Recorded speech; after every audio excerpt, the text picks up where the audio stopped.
It's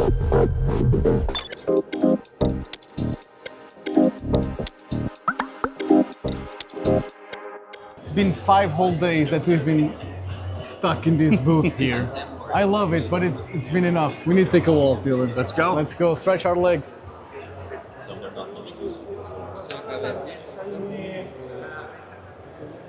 Wow.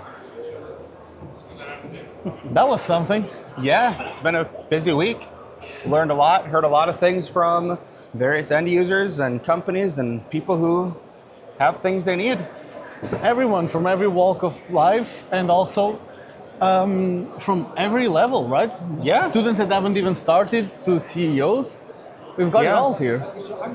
And I'm realizing that we don't have enough hands and people to actually connect with everyone that's met us. So if you've come to our booth and we didn't interact with you, I'm so sorry. We had our hands full. Yeah. And also, even our direct competitors came by. Yeah. We've had amazing, candid talks about it. I just hope soon we'll be posting all of that as much as we can about it. And I've realized that as soon as they see our booth, as soon as they see you with us, as soon as they see our product, I realize that their mind shifts, they click, right? That's not the idea that they have. Right. And also, I think we had some success at showing people that you can do it in an easier way. They didn't realize that yet. And I'm the marketing guy. I need to put that out there. So my mind is just racing. I think we have a perception problem more than a product or features problem at this point. Yeah. And I think going off of that though too, it's not just you who has the market doesn't have just a perception problem of what is Coreflux or who is Coreflux. The market has a perception problem in their business. Okay, so it's even deeper than... It's even deeper. So they don't necessarily... The perception problem that you have, right? Who is Coreflux, what is Coreflux, and what is the market, and what do you need? How do you understand that? How do you sense that, right? But also, your customers have that same problem themselves with their own businesses. And the question is, how do we solve that, right? Yeah, because it starts... They don't even know what questions to ask or what they're looking for most of the time. Right? And then we also realize that we look at all the solutions in the market. We look at all the technologies that we can integrate with. Sometimes the customer already has a solution in place, but it's not working as expected. Right. It's not working out for them, even though they've already started. Sometimes they want to change one of the endpoints, one of the transformations of that, what it's actually doing, and the system they have doesn't let them do that easily. Right. Or maybe the integrators they worked with, they didn't do a good enough job, and now it's a pain in the butt to get it redone. Yeah. Right? We've had so many different use cases where we could actually solve these problems.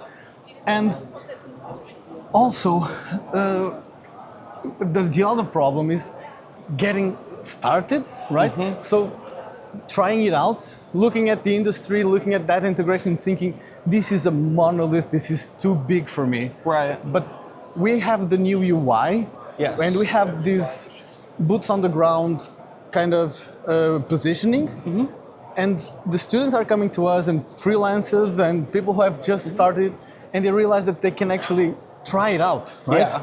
And so they've been clicking on the demo, on the product demo, and their eyes just light up and they say, wait, I know how this works, right? So I feel like that's something we're doing really well, and we are, well, no offense to everyone else, but I think we are one step ahead in the mission of bringing these people in and inspiring them to get started at least. Yeah. I think talking about how to get started, talking about this perception issue, I mean, what is perception, right? We've talked a lot in a lot of different languages to a lot of different people. And so first, I think just like anything else, I mean, Coreflux, to all of its benefit, but it also introduced another new language to the market. Not only are we all speaking different languages and coming together, we also have this new language of things on top of that. And with that language of things, what does that mean? And one of the things we've talked about a lot this week is how do we translate the different things in the business so that the other things can respond to them. And so in that spirit, I'm going to read probably the definition of perception, because some of our listeners might not have heard that word before. The definition of perception, well, is it the Oxford Dictionary? Yes, I believe so. It's whatever Google pulled up. Okay. But yeah, perception is the mental process of organizing and interpreting sensory information. Sight, sound, smell, taste, and touch to understand the environment and guide action. It involves turning raw sensory data into meaningful experiences, such as recognizing a face or hearing music. This complex process involves sensory input, transduction, and brain interpretation, and then it gets deeper from there. But basically, if you look at the highlight of it, it's how do we interpret information like sight, sound, smell, taste, and touch? It's our senses, right? Our factories, our businesses, and our processes have senses as well. They have sensors, they have actuators, they have controllers, they have data. They have different systems that can be interpreted in different ways. But then how do we connect those senses in a way that the rest of them can understand, in a way that we can store and save and react to them? Right? So when we feel something, when we see something from a camera, when a sensor senses a new point, a new contact, a new temperature, how do we act on that? So, okay, now you're giving me kind of a mind blow here, which is for years, us and everyone else has been trying to fix a perception problem at the machine level. Yes. And for years, sales and marketing teams have been trying to get people to understand the value, get people to understand what they can get out of it and how to get in. Yeah. It's the same problem. It's twofold, right? We need to integrate people the way we are integrating machines. Is that what you're saying? The machines only have some of the senses. Yeah. The machines don't know everything in the business, and they don't have all the senses that you might need to understand the real world outside of the context of just that machine. It's like experiencing the world through just your fingers. No other senses.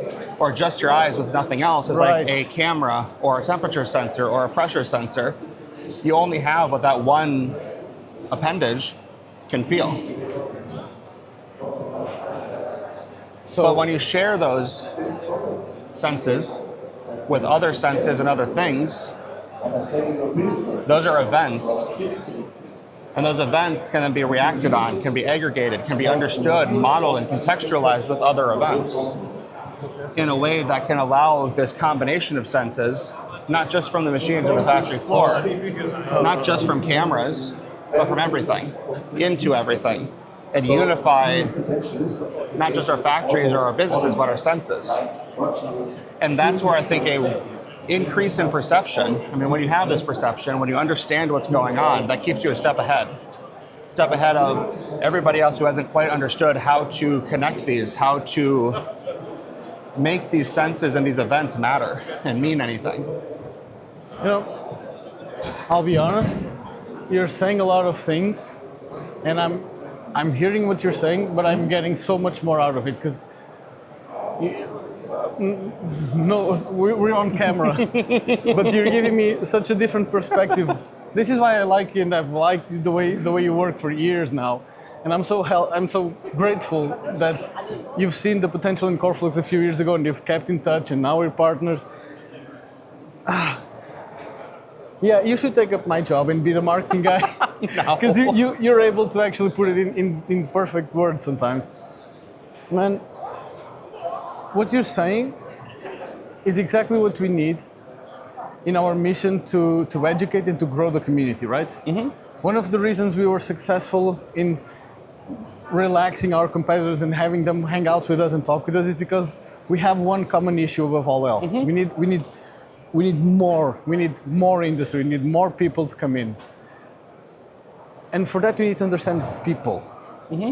And we need to understand what is actually influencing their decisions? What are they feeling when they look at this? We are not giving them the sensory information that they need. We are limiting ourselves to text and to a couple of images and graphs, and they feel so much more. And our success until now has been in great part defined by the people that we are and that we put in front of the potential customers. And they see, okay, it's not just the product itself, it's a great team.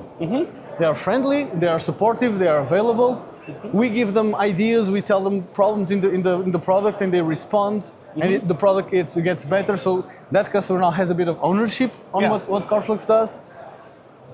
And accidentally, or should I say unintentionally, maybe we are, giving them bits of data that piques their interest, that connects that sensor into the rest of the system. But then our neurons do it by themselves. Yeah. Right? Unlike machines where you have to program them.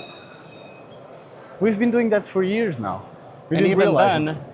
if you talk about your competition, the other vendors in the space that are doing similar things and solving similar problems, they're not necessarily competing for the same part or the same senses that you are. Right. So that's where we get an ecosystem. That's where we get a stack or a grouping of partners and solutions that can fill all of the voids. Right. That can work together for what they're best at. So you might have one partner that's really good at sensing one type of information and another that can sense a different type better. But as long as they're able to integrate, as long as they're interoperable and can work together well and are friendly enough to do so, then you can get more and more of that whole piece. And then you can truly get that perception, not just of the one product is capable of, but what all the products are capable of together to get what you need out of that solution. Because at the end of the day, it's not necessarily about what Coreflux offers or what anybody other company offers. It's about what the client, that end user needs. Do you honestly believe that it's possible for us to get there, or is this just too much of a utopian vision? Utopian vision? Sorry.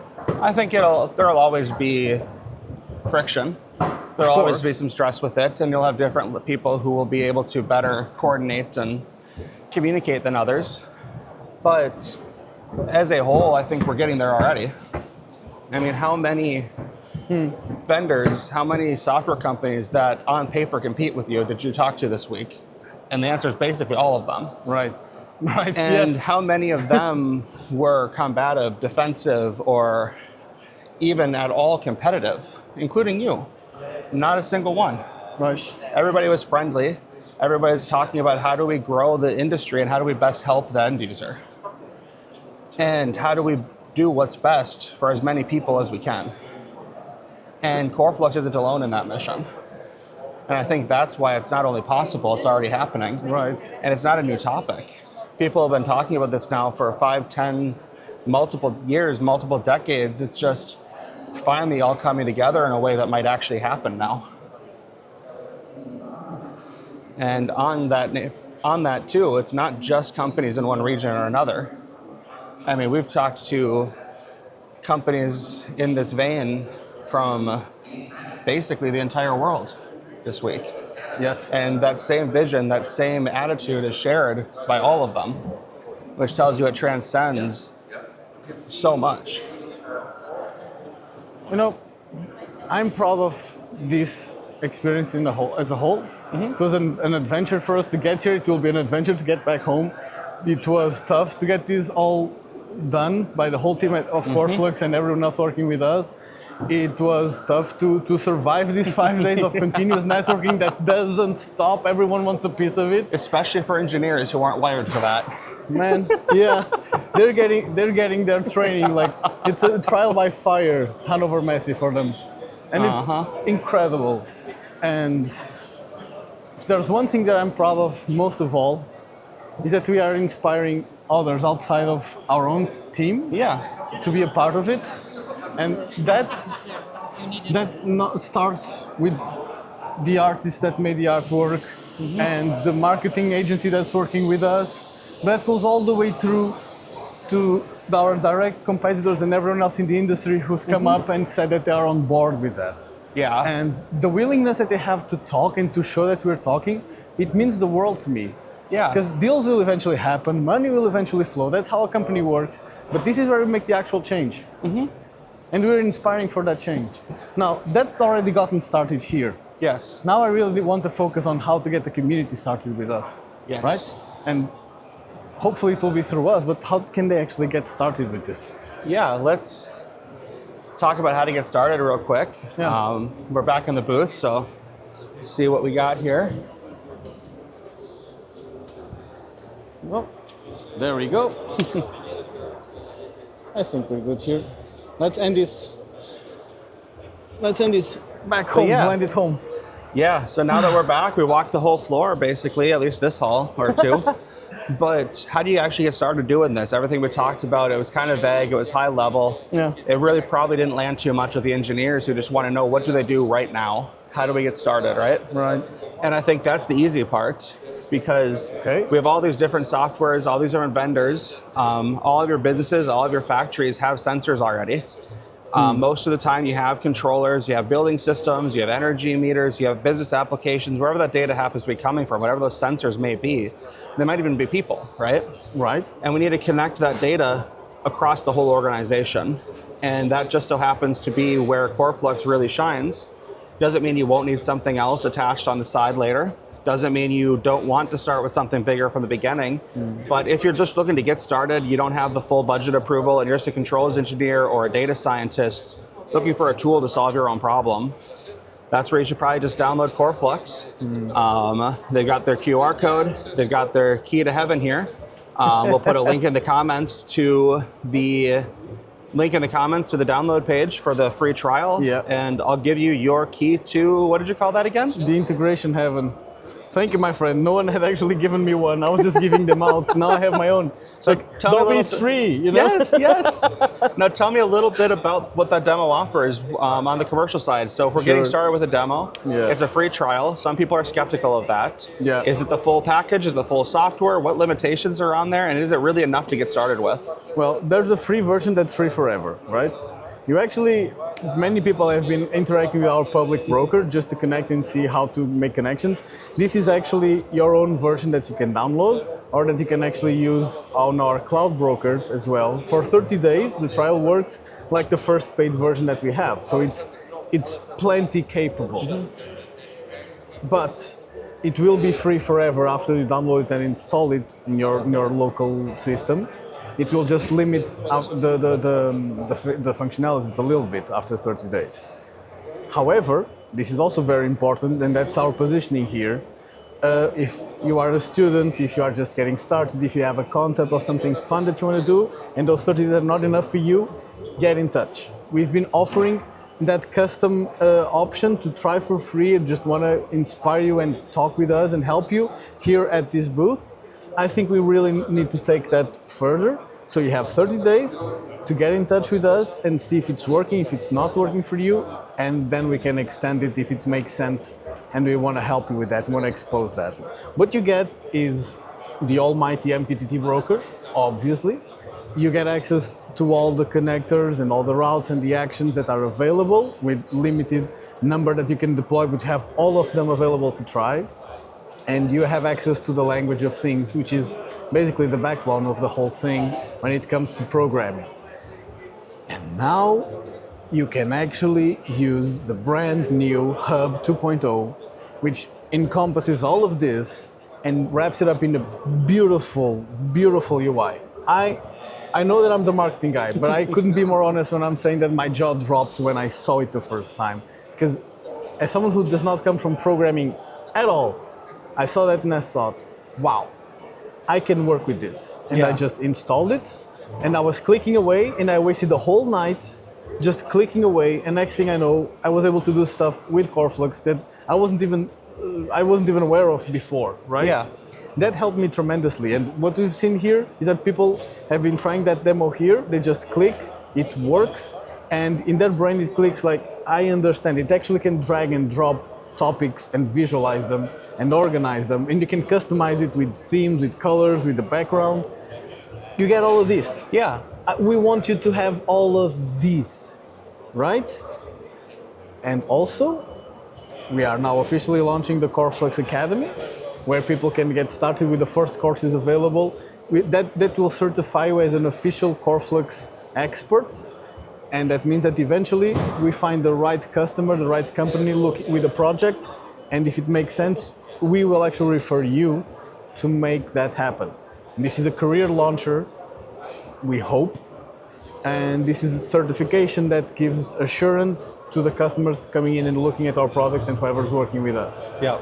We are working with education directly with universities. If you have the School of Technology, if you have a university, we'll be more than happy to collaborate with you. Jill is our partnership manager. He'll have I don't care if he has enough time. He will make time to make that happen. And also, obviously, we're bringing in partners, and we are now it's getting structured. We have the partner portal, and here they'll be able to be in constant contact with us for their business, for their support. We want to make sure that they feel like part of the team. Yeah. All of this is launching now, but at the end of the day, it all starts with this QR code, with coreflux.org. And if you were lucky enough to find us here and get your key to integration heaven, this one, please show it to us. Send us an email, send it on LinkedIn or Instagram, whatever. We want to see this in your keyboards, and just try it, honestly. Yeah. We're at the point where the product speaks for itself. It does. And I think I should just shut up. I think the last thing I just want to say is just to sum up everything we've talked about. Yeah. Is digital transformation, Industry 4.0, all those buzzwords and everything like that. It's just, to put it more succinctly, is rapid perception of the things around you will allow you to stay a step ahead. Right. Wow. You sound like a fortune cookie. I'm sorry. That might literally be a fortune cookie. I'm sorry.